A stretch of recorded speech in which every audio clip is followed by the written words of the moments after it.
I think the first thing that we ought to remember about Abraham and the story that starts to unfold in Genesis 12 with Abraham.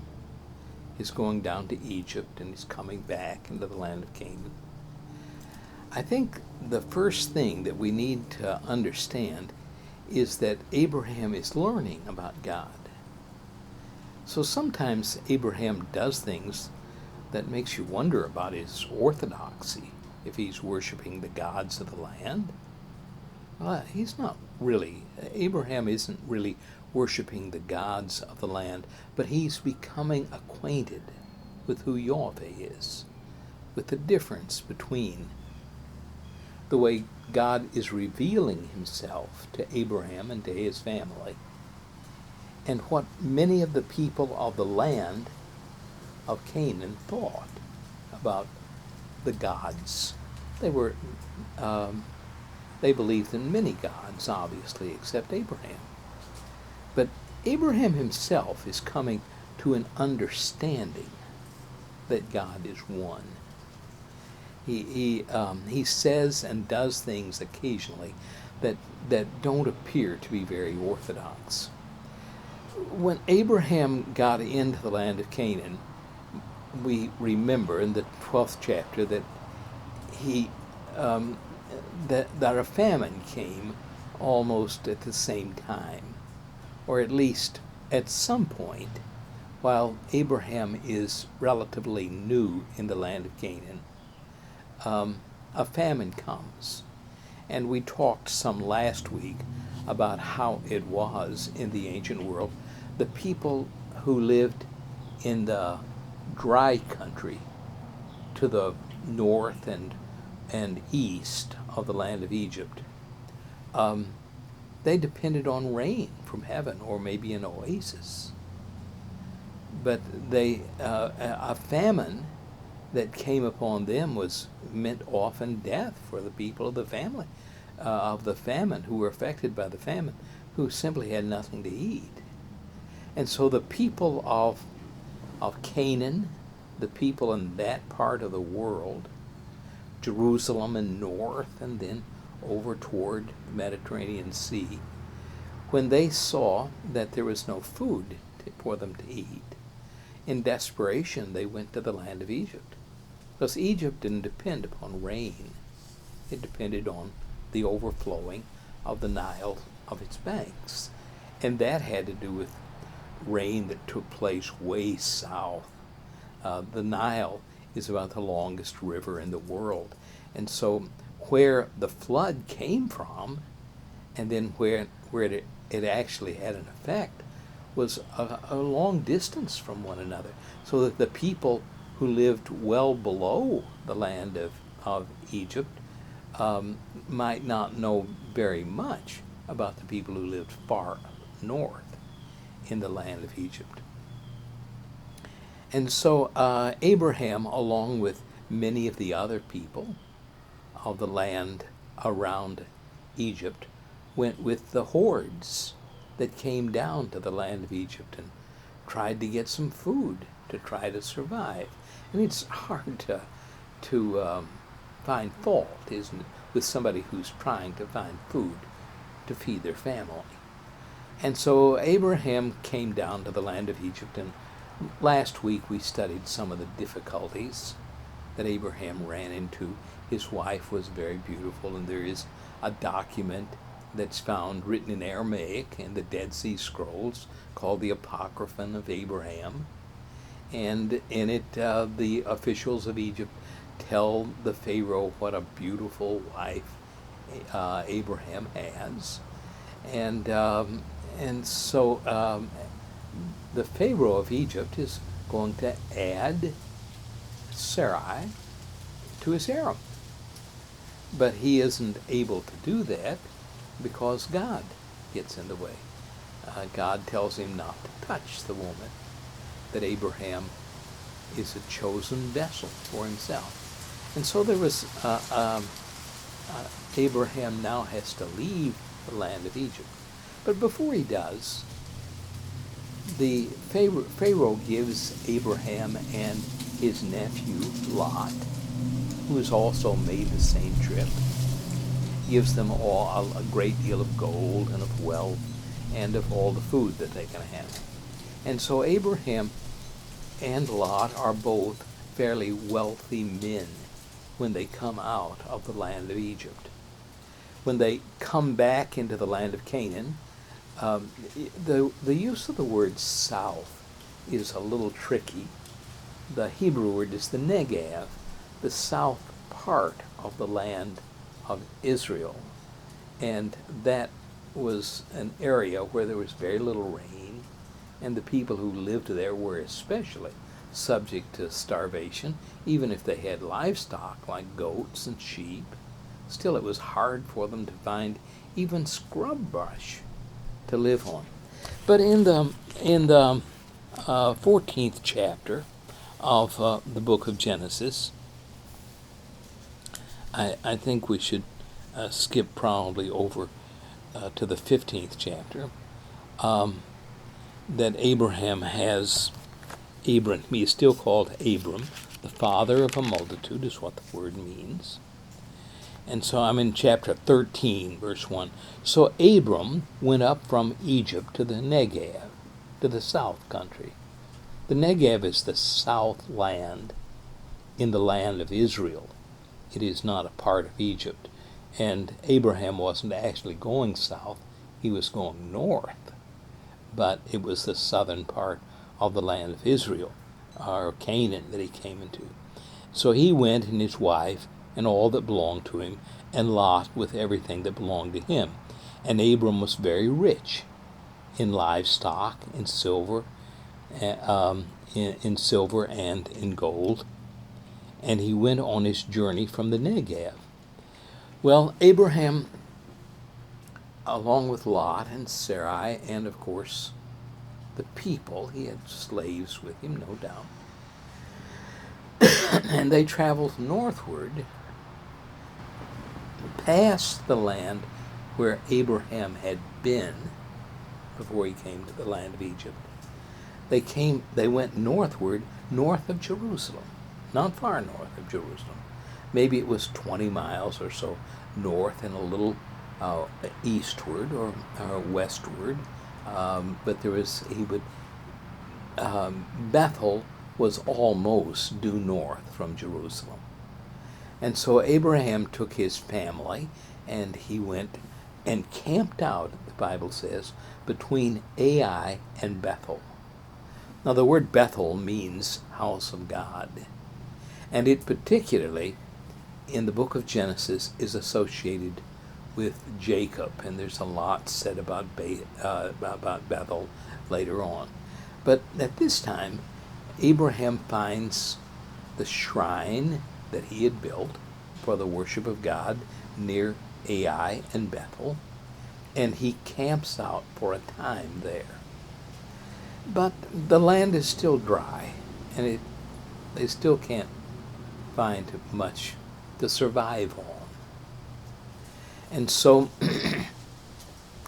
the Bible says that there was strife between the herdsmen of Abraham and of Lot. You know, it is interesting, isn't it, that sometimes people are out of sorts with each other, not because they've gotten to know each other and just don't like each other, but people get out of sorts with one another because maybe some of the people that work for them don't get along with each other. It's sort of like fans of one city's basketball team as opposed to another, or football, or whatever the sport you might follow.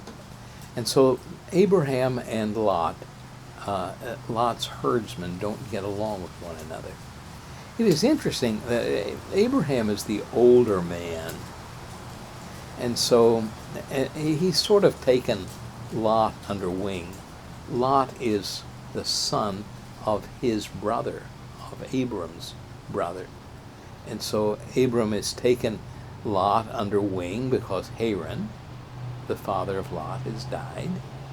And so Abraham has him come down into Egypt with him.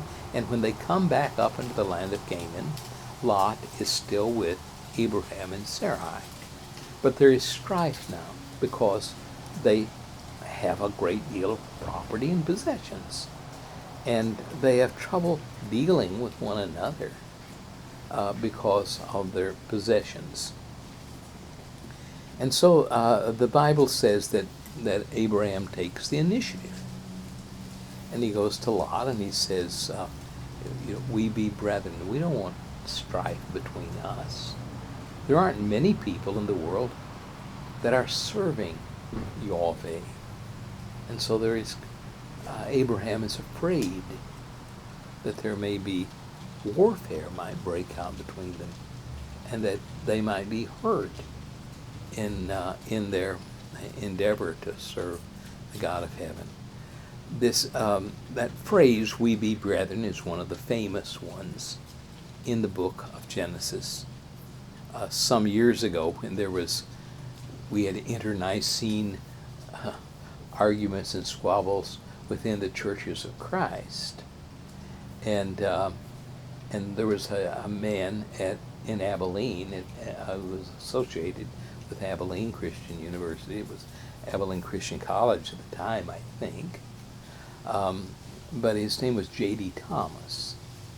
And he wrote a book called We Be Brethren.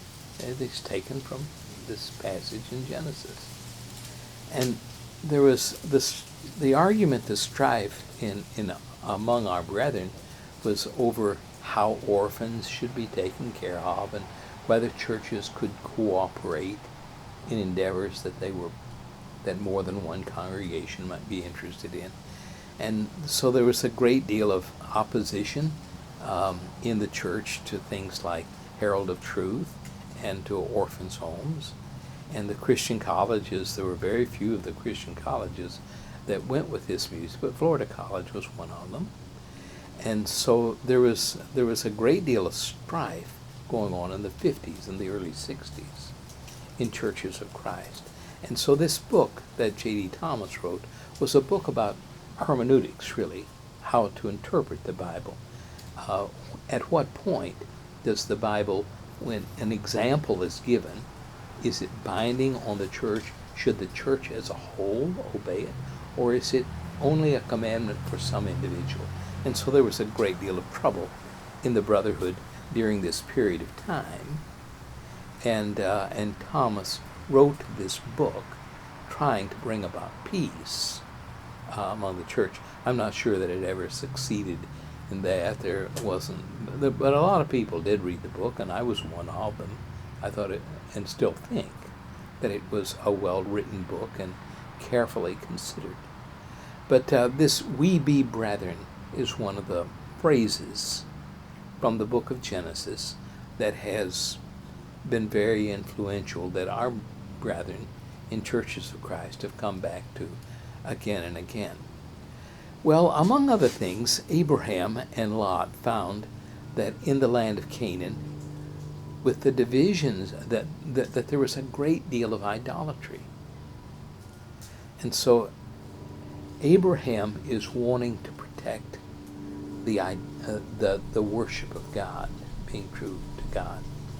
And so he says to Lot, to his nephew, we've gotten too big for each other.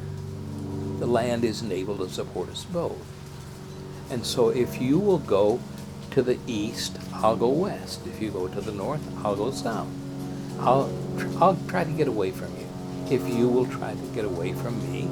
And it has come to that we need to be separated from one another. The Bible says that Lot looked and saw the well-watered plains of the Jordan. And that's another famous statement that has come from the book of Genesis. That sometimes we go toward evil and we are drawn toward things that are dishonorable to God. Sometimes we are drawn toward things like that, not because we dislike a person who is acting a certain way, not because we dislike individuals, but because I don't know, by separation, sometimes we can separate from one another for some distance and maybe improve everybody's life. And so Lot looked toward the Jordan Valley. While he was there, the evil of the men, this principal city, apparently the principal city, was a place called Sodom. Sodom and another city that was near it and similar in terms of its reputation was Gomorrah, and so Sodom and Gomorrah. Archaeologists have, in some places in that part of the world, have thought at least that they have found the names Sodom and Gomorrah outside the Bible. It's been disputed, as many of the things that archaeologists find are disputed.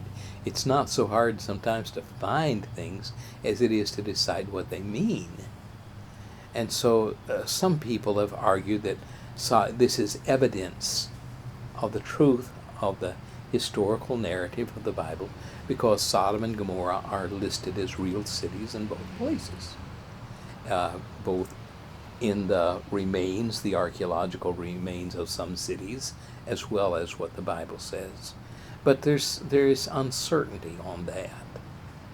But what isn't uncertain is that Lot does go toward the cities and the plains that would produce good fruit, fertile soil, plenty of water, the well-watered plains of Sodom and Gomorrah. We don't really know where Sodom is located. I've read some of the arguments. A good case can be made that Sodom was a city located toward the south end of the Dead Sea, but most of the time it's associated with the northern part of the Dead Sea. The northern part of the Dead Sea is the deepest part of that sea.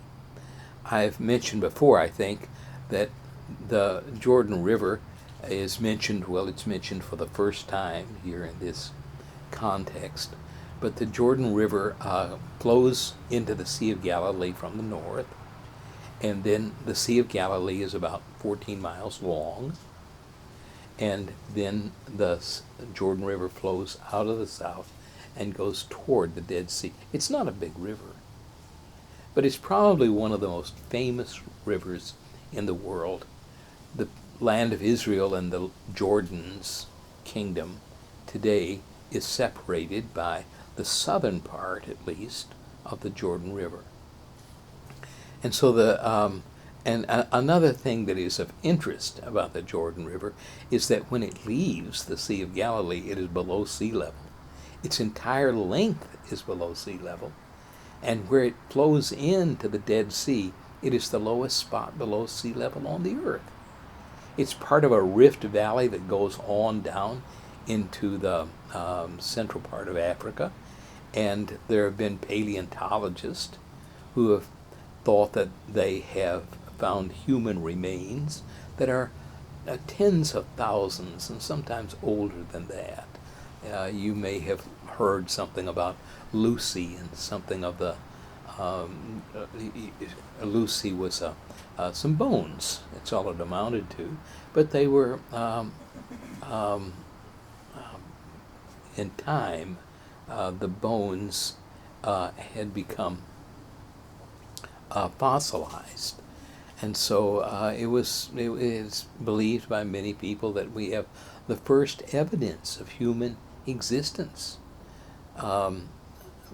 My feeling on it is that archaeologists and paleontologists simply are not that adept at interpreting their data. We've seen where even the name Sodom and Gomorrah, about cities, that there is some uncertainty. So it's one thing for archaeologists to find information, but it doesn't solve all the problems. Information has to be interpreted. Well, Abraham and Lot separate from one another, and Abraham, there is a story in the 19th or in the early chapters of Genesis, a story of how two angels come. And actually, there are three angels at first, and they come to Abraham, and Abraham invites them in, as a good Bedouin does to this day.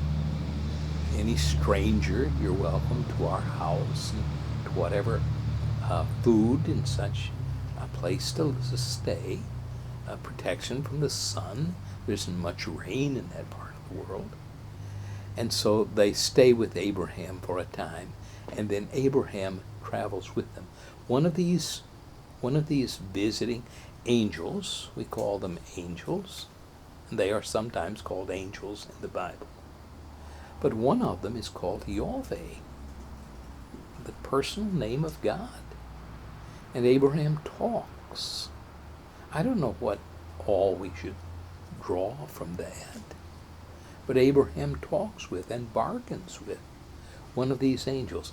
And then Abraham leaves off following them, and the two men go on to Sodom, and it's one of the sorriest chapters in the Bible, when the city of Sodom and Gomorrah then are destroyed, and Lot's family is destroyed, and it is only by his having children by his own daughters that Moab and Ammon then become peoples in the land, and enemies of the people of Israel. But that's what this chapter is about. This is the next chapter that Abraham, remember, is learning about God. He's becoming associated with God. And as time goes along, he and his son Isaac and his grandson Jacob, they will come more and more to know the ways of God. It is only after they have been in Egypt for more than 400 years that God calls them out under the leadership of Moses, and it is during that time that he gives the law to the people of Israel, where they are to serve the Lord and the Lord alone as God. Well, thank you for your attention again today, and I look forward. I've got a pacemaker put in my chest now, and so I look forward to being with you on Sunday, Lord willing. Thank you for your listening.